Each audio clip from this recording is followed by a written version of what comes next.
أما بعد فأعوذ بالله من الشيطان الرجيم بسم الله الرحمن الرحيم إن الله وملائكته يصلون على النبي يا أيها الذين آمنوا صلوا عليه وسلموا تسليما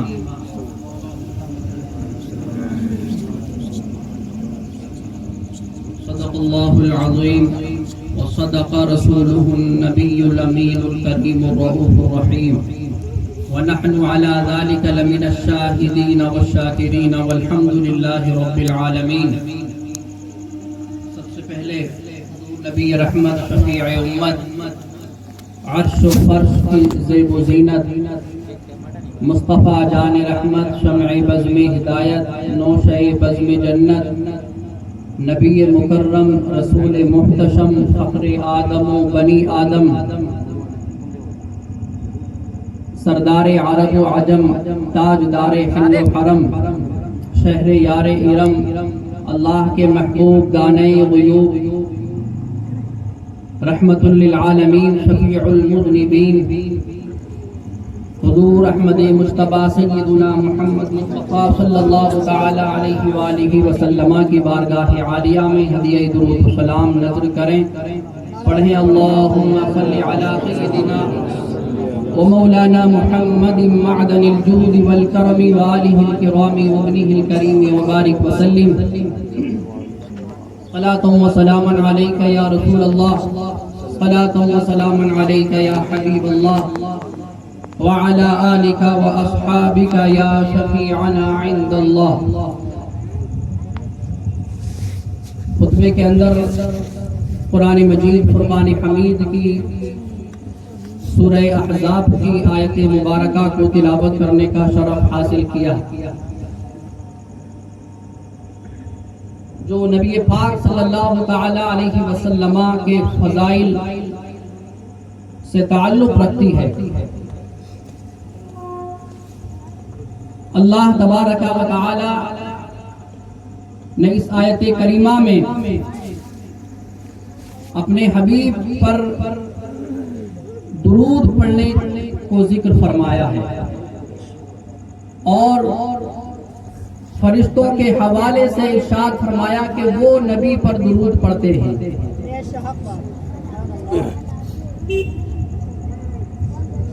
پھر اللہ تبارک و تعالی نے مومنوں کو حکم ارشاد فرمایا یا ایھا الذین آمنوا صلوا علیہ وسلموا تسلیما کہ اے ایمان والو تم بھی نبی پر خوب درود و سلام پڑھو. محترم سامعین یہ آیت کریمہ نبی پاک صلی اللہ تعالی علیہ وسلم کے فضائل کو بتاتی ہے. وہیں پر یہ آیت کریمہ نبی پاک صلی اللہ علیہ وسلم کی آل پاک کے مناقب کو بھی بیان کرتی ہے. اس میں اللہ تبارک و تعالی نے مومنوں کو حکم ارشاد فرمایا کہ وہ نبی پر درود پڑھیں سلام پڑھیں. صحابی رسول گرامی وقار صلی اللہ تعالی علیہ وسلم کی بارگاہ میں حاضر ہوئے. حاضر ہونے کے بعد عرض کی یا رسول اللہ ہم نے یہ تو سیکھ لیا کہ آپ پر سلام کس طرح پڑھنا ہے. آپ نے التحیات کے ذریعے سے التحیات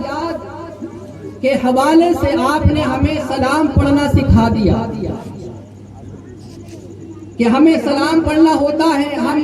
اس طرح پڑھتے ہیں السلام علیکہ ایھا النبی ورحمۃ اللہ وبرکاتہ. اللہ تعالیٰ نے جو حکم دیا سلموا تو ہم نے اس حکم پر عمل کرنا تو سیکھ لیا ہے یا رسول اللہ. لیکن اللہ تبارک و تعالیٰ نے جو آپ پر صلاۃ پڑھنے کا حکم ارشاد فرمایا ہے درود پڑھنے کا جو حکم ارشاد فرمایا ہے وہ ہم نہیں جان سکے ہیں. ہم اس کا طریقہ ابھی نہیں پہچان سکے ہیں. یا رسول اللہ ہمیں وہ طریقہ بھی بتا دیں کہ کس طرح ہم آپ پر درود پڑھیں. تو نبی پاک صلی اللہ تعالی علیہ وسلم نے ارشاد فرمایا کہ تم نے سلام مجھ پر پڑھنا سیکھ لیا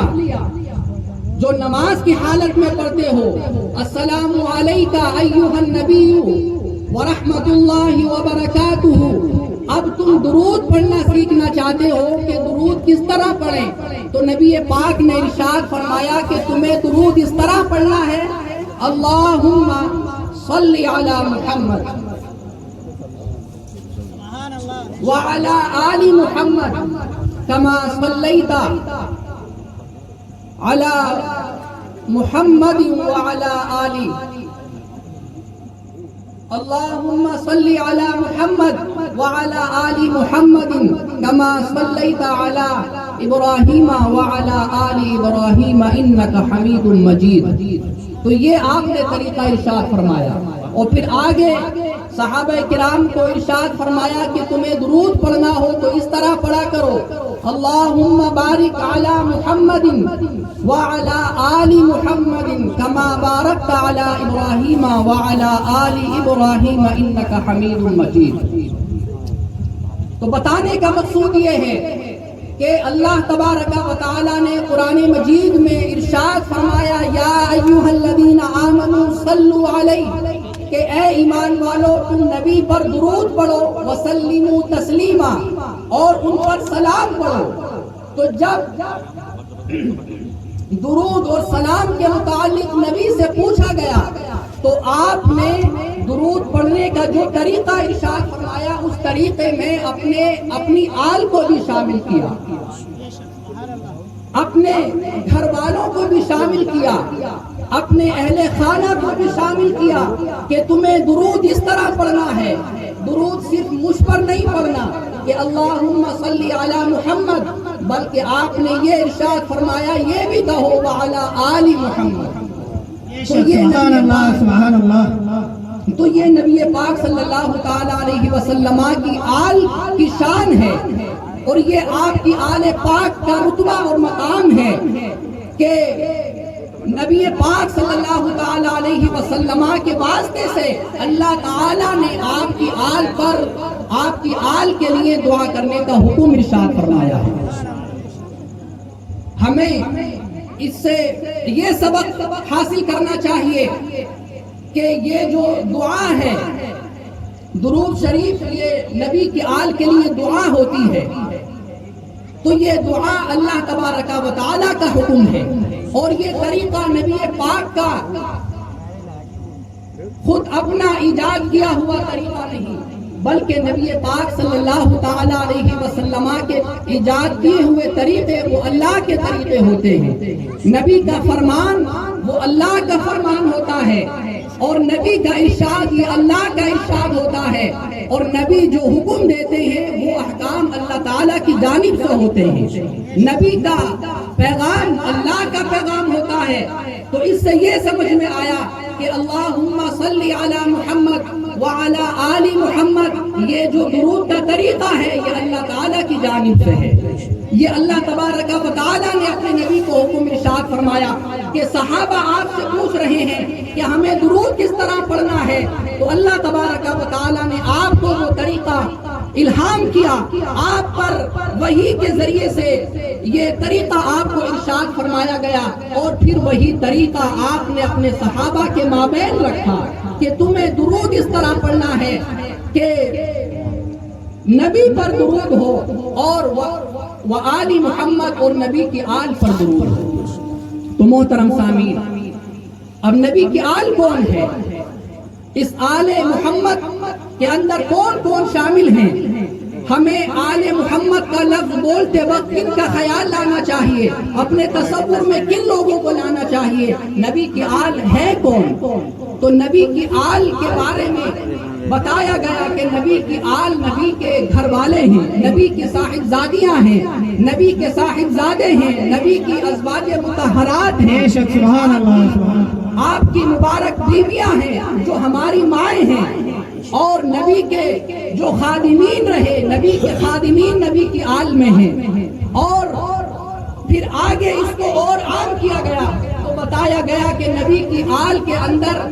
وہ سارے متقی حضرات آتے ہیں جو نبی کی امت میں ہیں۔ تو محترم سامعین، ہمیں اس محفل سے جو امام حسین رضی اللہ تعالی عنہ کی عقیدت و محبت میں سجائی گئی ہے، آپ سے عقیدت و محبت کا اظہار کرنے کے لیے سجائی گئی ہے، ہمیں اس سے یہ سبق لینا ہے کہ ہمیں اپنے سینوں کو نبی کی آل کی محبت سے بھرنا ہے، ہمیں اپنے دلوں کے اندر نبی کی آل کی محبت کے چراغ کو جلانا ہے، اور نبی کی آل کی عقیدت و محبت ہمیں اپنے سینوں کے اندر پیدا کرنا ہے، اس لیے کہ یہ محبت، اس محبت کا حکم اللہ تعالیٰ نے دیا ہے۔ اللہ تعالیٰ نے ارشاد فرمایا کہ قُلْ لَا أَسْأَلُكُمْ عَلَيْهِ أَجْرًا إِلَّا الْمَوَدَّةَ فِي الْقُرْبَى، کہ اے نبی آپ ان سے کہیں، آپ دنیا والوں کو بتائیں کہ میں تم سے تبلیغ پر اور جو میں نے اللہ تبارک و تعالیٰ کا پیغام تم تک پہنچایا ہے اس پر میں تم سے کوئی اجر نہیں مانگتا ہوں، کوئی معاوضہ اور بدلہ تم سے طلب نہیں کر رہا ہوں۔ جو میں نے تمہیں قرآن سکھایا، قرآن دیا اور راہ حق پر تمہیں لے کر کے آیا ہوں، تمہیں راہ بد سے میں نے بچایا ہے، تمہیں جو جنت کا راستہ میں نے دکھایا ہے، اس جنت کے راستے کے دکھانے پر میں تم سے کوئی معاوضہ طلب نہیں کر رہا ہوں، الا المودۃ فی القربى، مگر یہ کہ تم میرے اقربا سے، میرے اعزاء سے اور میرے رشتہ داروں سے، میرے اہل بیت سے محبت کرو۔ تو اہل بیت سے محبت یہ اللہ تعالیٰ کا حکم ہے۔ اہل بیت یعنی نبی کی آل کی اتباع کرنا اور ان سے محبت کرنا یہ ہمارے اوپر واجب ہے۔ بے شک، سبحان اللہ، سبحان اللہ، کہ یہ حکم اللہ تعالیٰ کی جانب سے استحبابی ہو، مستحب ہو نبی کی آل سے محبت کرنا، ایسا نہیں، اس لیے کہ مستحب تو حکم وہ ہوتا ہے کہ کرے تو ثواب ہو، نہ کرے تو کوئی اس پر گناہ نہ ہو، یہ حکم ایسا نہیں ہے، بلکہ نبی کی آل سے محبت کرنے کا جو حکم ہے یہ وجوبی حکم ہے، یہ واجب ہے ہماری شریعت میں، ہمارے ایمان کا حصہ ہے نبی کی آل سے محبت کرنا، ان کا ادب و احترام کرنا اور ان سے عقیدت رکھنا اور ان کی خدمتیں بجا لانا، ان کی سیرت کو پڑھنا، ان کی سیرت کی طرح اپنی سیرت بنانا، یہ ہمارے لیے واجب و ضروری ہے۔ یہی وجہ ہے کہ آج ہم اے سادات کو ہم دنیا والوں میں سب سے زیادہ ان کو رتبہ دیتے ہیں، سب سے آگے ان کو رکھتے ہیں، جو نبی پاک صلی اللہ تعالی علیہ وسلم کی آل ہے، ان کو ہم آگے بڑھاتے ہیں، ان کو اونچی جگہ دیتے ہیں، ان سے پیچھے ہم رہتے ہیں اور ان کو ہم عزتوں سے اور ان کو احترام اور کرامتوں سے نوازتے ہیں، ان کی خدمت کرنے کی کوشش کرتے ہیں اور ان کے ادب و احترام کو اپنے سینوں میں رکھتے ہیں، اور اس عقیدت کے ساتھ کہ یہ ادب و احترام ہمیں دنیا میں بھی کام آئے گا، تو ان کا یہ عقیدت اور ان کا یہ ادب و احترام ہمارے آخرت میں بھی کام آئے گا۔ محترم سامعین، بتانے کا مقصود یہ ہے کہ ہم محبت کا اظہار نبی کی آل سے ہر وقت کریں اور وہ درود پاک کی صورت میں کریں۔ کبھی آپ جو ہے وہ اپنے دل میں خیال لایا کریں کہ نبی کے میرے اوپر اتنے احسانات ہیں کہ میں شمار نہیں کر سکتا، نبی کی اتنی مہربانیاں ہیں میرے اوپر کہ میں ان کو گن نہیں سکتا، نبی کی اتنی مہربانیاں ہیں اور نبی کے گھر والوں کی اتنی مہربانیاں ہیں کہ میں ان مہربانیوں کا حق ادا نہیں کر سکتا، لہذا میں ان پر درود پڑھوں اور میں نبی کی آل پر درود پڑھوں، تو ہمیں دن کے کسی حصے میں یہ تصور لا کر کے اور یہ خیال لا کر کے ہمیں کچھ مرتبہ ہمیں درود کے لیے وقت نکالنا چاہیے، کم از کم ہم 5 مرتبہ 10 مرتبہ دن کے اندر صرف اسی خیال سے کہ نبی پاک نے ہمارے لیے کیا کچھ نہیں کیا، نبی پاک صلی اللہ تعالی علیہ وسلم ہماری نفع کے، ہمارے فائدوں کے کتنے خواہش مند تھے اور ان کی ہمارے ساتھ کتنی ہمدردیاں تھی، آپ صلی اللہ تعالی علیہ وسلم نے ہمارے مفاد کے لیے کیا کچھ نہیں کیا، سب اللہ تبارک و تعالی اللہ تبارک و تعالیٰ کی بارگاہ میں آپ ہمارے لیے دعا گو رہے اور ہمارے فائدوں کے آپ حریص رہے۔ اللہ تعالیٰ ارشاد فرماتا ہے عزیز علیہ ما عنتم، کہ اس نبی کی شان یہ ہے کہ تمہارا پریشانیوں میں پڑنا ان پر برا گزرتا ہے، یعنی پریشانی میں ہم پڑتے ہیں، پریشانی ہم پہ آتی ہے، مصیبت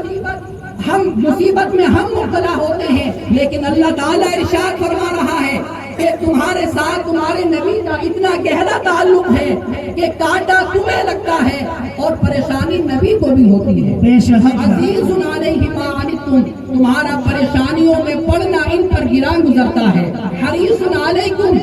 اور نبی کی شان یہ ہے کہ یہ تمہارے نفع کے خواہش مند ہیں، چاہنے والے ہیں، یہ ہمیشہ تمہاری خیر خواہی کے طلبگار ہیں۔ اللہ تعالیٰ نے آپ کی شان بتائی اور آگے ارشاد فرمایا بالمؤمنین رؤوف الرحیم، اور اس نبی کی شان یہ ہے کہ یہ مومنوں پر رؤوف الرحیم ہے۔ سبحان اللہ، سبحان اللہ، ان پر رحمت فرمانے والے ہیں، ان پر کرم نوازیاں فرمانے والے ہیں۔ تو محترم سامعین، کبھی ہم خیال دن کے کسی حصے میں ہم یہ لایا کریں کہ ہمارا تعلق نبی سے ہے اور ہم نبی کی امت میں ہیں، نبی صلی اللہ تعالی علیہ وسلم سے ہمارا بڑا رشتہ ہے، ہم اس رشتے کا پاس و لحاظ رکھتے ہوئے ہم چند مرتبہ نبی پاک صلی اللہ تعالی علیہ وسلم پر درود پڑھا کریں اور نبی کی آل پر ہم درود پڑھا کریں۔ محترم سامعین، نماز حضرت امام شافعی فرماتے ہیں کہ اے نبی کے آل، اے نبی کے گھر والوں، اے نبی کے اہل خانہ، تمہاری فضیلت کے لیے اور تمہارے فخر کے لیے بس یہی بات کافی ہے کہ ہماری نمازیں تمہارے اوپر درود پڑے بغیر نہیں ہوتی۔ اس شخص کی نماز نہیں کہ جو اے نبی کے گھر والوں تمہارے اوپر درود نہ پڑے، تو تمہارے فخر کے لیے یہی بات کافی ہے کہ ہر نماز کے اندر جہاں ہم یہ کہتے ہیں اللہم صلی علی محمد، وہیں پر ہم یہ بھی کہتے ہیں وعلی آل محمد، کہ نبی کی آل پر بھی اللہ تبارک و تعالیٰ تو اپنی رحمت نازل فرما، نبی کی آل پر بھی تو سلامتیاں نازل فرما، ان کے مقام و مرتبوں کو بلند فرما، اور اے اللہ تبارک و تعالیٰ ان کی شان و شوکت میں ترقیاں عطا فرما۔ اے اللہ تبارک و تعالیٰ تو اپنی شایان شان ان پر رحمتیں و برکتیں نازل فرما۔ حضرت امام شافعی فرماتے ہیں کہ آپ کا یہ مقام ہے کہ ہماری نمازیں آپ پر درود پڑے بغیر نہیں ہوتی۔ محترم سامعین، تو ہم نماز کے اندر جب درود پڑھیں تو اسی خیال اور اسی تصور کے ساتھ پڑھیں، اور میں تو یہ کہتا ہوں، اور یہ میں ہی نہیں بلکہ جو درود شریف آخر میں رکھا گیا ہے، سب سے آخر میں کیا ہے؟ درود ہے۔ سورہ فاتحہ پہلے ہے، ثنا پہلے ہے، سبحان ربی العظیم کی تسبیح پہلے ہے، سبحان ربی الاعلیٰ کے ترانے پہلے ہیں، التحیات للہ والصلوات والطیبات جیسی اللہ کی حمد سب پہلے ہے، اللہ احد، اللہ الصمد، یہ اللہ کی جو تعریف کے الفاظ ہیں یہ سب پہلے ہیں، سب سے آخر میں درود کیوں رکھا گیا ہے؟ کبھی آپ اس پر بھی غور کریں کہ درود آخر میں کیوں آتا ہے، درود کو پہلے کیوں نہیں رکھا گیا، اس میں کیا حکمت ہے؟ تو اس میں حکمت یہ بتائی جاتی ہے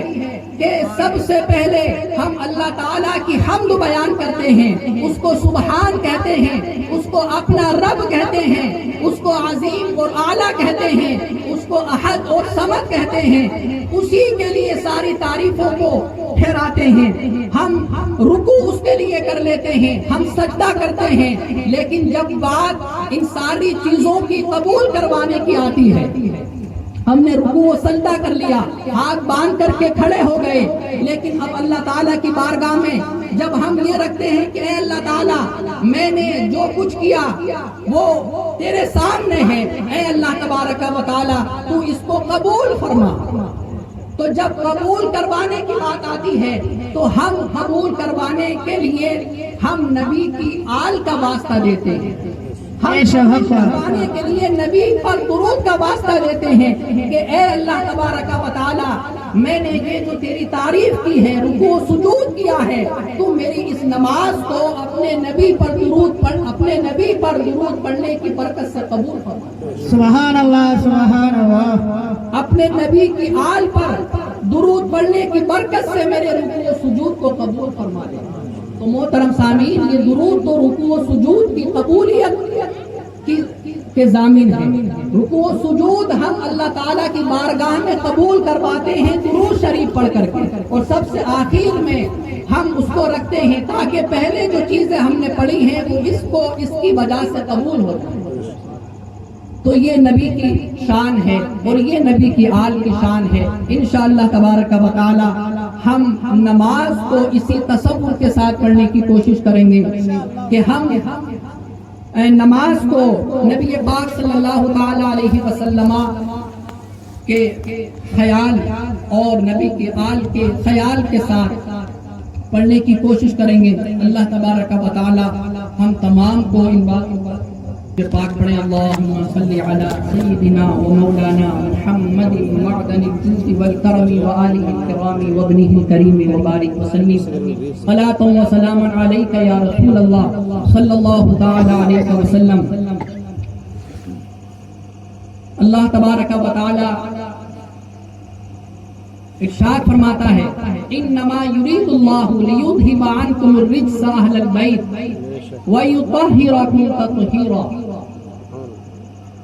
کہ یقیناً اللہ تبارک و تعالیٰ تو یہی چاہتا ہے،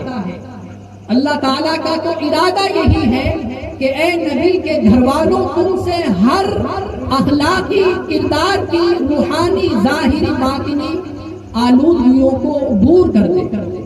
اللہ تعالیٰ اپنا ارادہ ظاہر فرما رہا ہے کہ میرا ارادہ یہ ہے کہ اے نبی کے گھر والوں تم سے ہر طرح کی ناپاکی کو دور کر دے۔